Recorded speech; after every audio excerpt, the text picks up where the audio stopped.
નમસ્કાર દર્શક મિત્રો, હું છું રૂપલ છે. સંપૂર્ણ ન્યૂઝમાં આપનું સ્વાગત છે. બનાસકાંઠા જિલ્લાના દાંતા તાલુકાના કાંસા પાતળિયા ગામમાં ચૂંટણી બાદ રાજકીય દ્વેષનો વિવાદ સામે આવ્યો છે.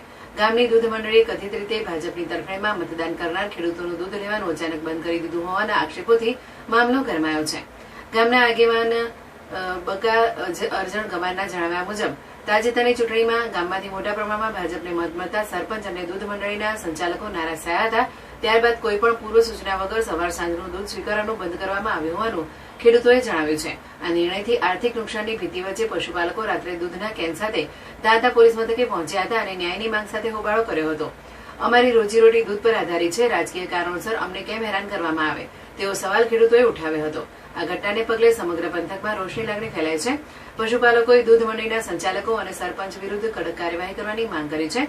તેમજ તાત્કાલિક દૂધ લેવાની પ્રક્રિયા ફરી શરૂ કરાવવા તંત્રને અપીલ કરી છે. પોલીસ દ્વારા મામલાની તપાસ શરૂ કરવામાં આવી છે.